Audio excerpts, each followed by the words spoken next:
Good morning, students. Today, our topic is sexual reproduction. Sexual reproduction is a mode of multiplication in which the young ones are produced through the process of formation and fusion of gametes. It is usually biparental. Means यहाँ पर क्या होंगे, यहाँ पर दो parents involve होंगे. Bi means two. दो parents कैसे, जैसे मान लो एक मेल पेरेंट है एक फीमेल पेरेंट है. दोनों में क्या होगा, दोनों की बॉडीज में पहले क्या बनेंगे, यहाँ बताया गया आपको कि formation and fusion of gametes होगा. पहले दोनों बॉडी में क्या बनेंगे, गैमेट्स बनेंगे. एक गैमेट यहाँ बना, एक गैमेट यहाँ बना. फिर क्या होंगे, दोनों आपस में फ्यूज करेंगे. इसे हम बोलते हैं फर्टिलाइजेशन, यानी कि fusion of male and female gamete. एक बॉडी कैसी होगी, मेल बॉडी. एक बॉडी कैसी होगी, फीमेल बॉडी. यानी कि कैसा होता है, बाई पेरेंटल. हमेशा दो पेरेंट्स इन्वॉल्व होंगे. एक होगा मेल पेरेंट, एक फीमेल पेरेंट. दोनों में क्या बनेंगे, दोनों में पहले बनेंगे गैमेट्स बनेंगे.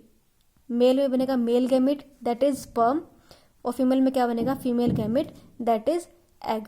उसके बाद क्या होगा, दोनों का फ्यूजन, उसे बोलते हैं फर्टिलाइजेशन. और क्या बनेंगे, पहले एक जाइगोट. तो जाइगोट क्या होता है, जाइगोट है फर्टिलाइज्ड एग, यानी कि ऐसा एग जिसके साथ स्पर्म आके फ्यूज हो चुका है. जिस एग का क्या हो चुका है, फर्टिलाइजेशन हो चुका है, उसे हम बोलते हैं जाइगोट या फिर फर्टिलाइज्ड एग. ठीक है, यानी ये क्या होता है, सेक्सुअल रिप्रोडक्शन है biparental. That is involves the cooperation of two sexual individuals. यानी कि यहाँ पे क्या होंगे, दो इंडिविजुअल होंगे, दो इंसान होंगे, एक मेल एक female. We all know that bulls alone can not produce calves. हमेशा अकेला बुल जो है काफ्स नहीं बना सकता. सिमिलरली अकेली हैन जो है वो चिक नहीं बना सकती. यहाँ पे क्या होते हैं, दो सेक्स होंगे, एक मेल एक फीमेल. दोनों बॉडीज में गैमेट्स बनेंगे, आपस में फ्यूज होंगे, क्या बनाएंगे, न्यू इंडिविजुअल को बनाएंगे. हाउएवर, लेकिन in plants and some other lower animals, यानी कि कुछ एक प्लांट्स के अंदर और कुछ एनिमल्स जो कैसे हैं, लोअर, जो वेल डेवलप नहीं थे शुरुआत में, उनमें क्या होता है कि बोथ सेक्स में अकर इन द सेम इंडिविजुअल. यानी कि एक ही बॉडी के अंदर दो सेक्स हो सकते हैं. एक ही बॉडी में मेल सेक्स भी हो, फीमेल सेक्स भी हो. तो उस टाइम पे क्या होगा, here self fertilization can occur. इस केस में क्या होगा कि उसी बॉडी के अंदर, सेम बॉडी में जो मेल बॉडी फीमेल बॉडी है, सेम बॉडी के अंदर, तो उसमें क्या होंगे, एक ही बॉडी के अंदर दोनों गैमेट्स बन जाएंगे, मेल गैमेट फीमेल गैमेट, और आपस में फ्यूज करेंगे उसी बॉडी के अंदर. इसे हम बोलते हैं सेल्फ फर्टिलाइजेशन. यानी खुद की बॉडी का मेल गैमेट और खुद की बॉडी का फीमेल गैमेट आपस में फ्यूज कर रहे हैं. Sexual reproduction is an improvement over the asexual reproduction as it improves the heredity, increase variations and prevents overcrowding.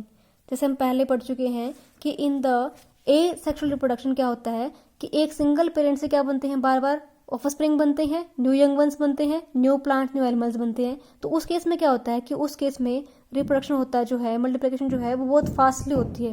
तो क्या होगा कि एक सिंगल इंडिविजुअल से बहुत सारे इंडिविजुअल बन सकते हैं एक टाइम पे. ठीक है, तो बहुत सारे नंबर में क्या बनते हैं, इंडिविजुअल बनते हैं. उससे क्या होगा कि अर्थ के ऊपर हो जाएगी ओवर क्राउडिंग.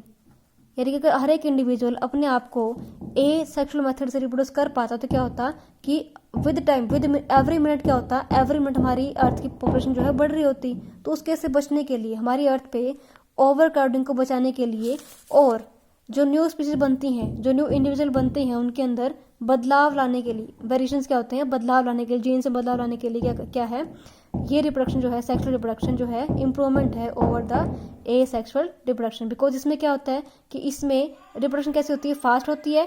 और सेकेंडरी थिंग क्या है कि इसके अंदर कोई बदलाव नहीं आता, एक सिंगल पेरेंट से जीन पास हो रहे हैं बार बार, तो पर वेरिएशंस भी नहीं आती. और क्या होता है, वेरिएशन जरूरी है किसी भी स्पीशीज के सर्वाइव करने के लिए. तो अर्थ के ऊपर ओवर क्राउडिंग को रोकने के लिए और वेरिएशंस, जीन्स में बदलाव को बढ़ाने के लिए सेक्सुअल रिप्रोडक्शन जो है, इंप्रूवमेंट है over the asexual reproduction. उसके बाद नेक्स्ट है why the sexual mode of reproduction. ये क्यों जरूरी है. In the asexual reproduction the new cells और individuals develop from the copying of DNA and cellular apparatus. इसमें क्या होता है कि सेम डीएनए की बार बार कॉपी होती है, किसके अंदर, ए सेक्सुअल में. और कॉपिंग जो है एक्चुअली परफेक्ट नहीं हो सकती. ठीक है, इट रिजल्ट इन एरर. कई बार क्या होता है कि डीएनए कॉपी के टाइम पर कुछ एरर्स आ सकते हैं, उससे क्या होगा, स्पीशीज मर जाएगी. ठीक है, लेकिन बदलाव आना जरूरी है. Variations are important for the survival of species. किसी भी स्पीशीज के सर्वाइवल, उसके जीवित रहने के लिए बदलाव जरूरी है. और वो कब आएंगे, जब डीएनए कॉपी ना होके क्या हो, डीएनए में कुछ बदलाव आए. यानी कि जब हम बात करते हैं कि यहाँ पर 46 क्रोमोसोम थे, यहाँ पे कितने थे, 46 क्रोमोसोम थे, गैमेट्स में कितने आएंगे, 23. ठीक है, तो 46 क्रोमोसोम, एक सेल है 46 क्रोमोसोम का, 46 क्रोमोसोम है इसके अंदर, इससे एक सेल का बनना जो कितना है, हाफ नंबर ऑफ क्रोमोसोम रह जाए, इसे बोलते हैं मियोसिस डिवीजन या फिर रिडक्शनल डिवीजन। जिसके अंदर क्रोमोसोम नंबर हाफ रह जाएंगे उसे हम बोलते हैं मियोसिस डिवीजन या फिर रिडक्शनल डिवीजन। ये कब होती है, ड्यूरिंग द गैमेट फॉर्मेशन।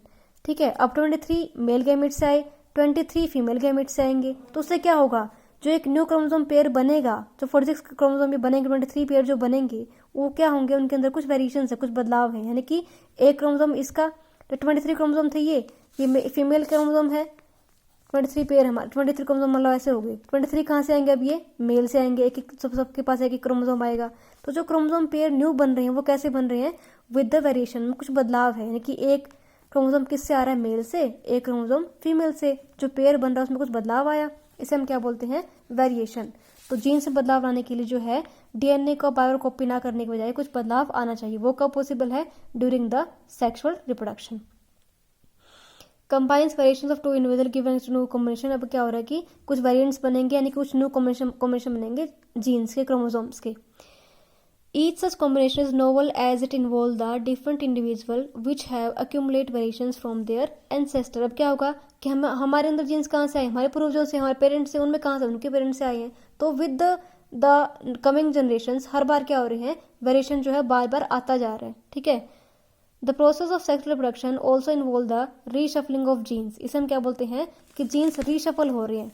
जैसे कि 46 यहाँ पर थे, 23 इसके आए, 23 एक और फीमेल गैमेट से आएंगे, तो आपस में क्या हो रहे हैं, एक न्यू कॉम्बिनेशन बन रहा है। इसे हम बोलते हैं कि जीन्स तो आपस में रीशफल हो रहे हैं, कि ये इसके जीन्स यहाँ पे आ गए, इसके जीन्स यहाँ पर आ गए, आपस में फ्यूज कर गए। इसे हम बोलते हैं जीन्स की रीशफलिंग हो रही है इन द सेक्सुअल रिप्रोडक्शन। और क्या बन रहे हैं, न्यू कॉम्बिनेशन बन रहे हैं। Due to crossing over during meiosis, chance separation की, बाय चांस अगर जिस टाइम पर जीन्स आपस में क्रॉस होने चाहिए थे, मिक्स होने चाहिए, तो उसमें कुछ सेपरेशन आ जाए, या फिर कुछ चांस कॉम्बिनेशन की कोई क्रोमोसोम किसी और से पेयरअप हो जाए, उसके इसमें क्या है, बदलाव आना जाहिर सी बात है। Therefore sexual reproduction gives a lot of variation. उससे क्या होता है कि बहुत सारी वेरिएशंस आती हैं। कल हम करेंगे basic features of the sexual reproduction. आज के लिए बस इतना ही। तो आप इसको ढंग से पढ़ेंगे और अपने नोट्स तैयार करोगे, शॉर्ट नोट्स। क्लियर।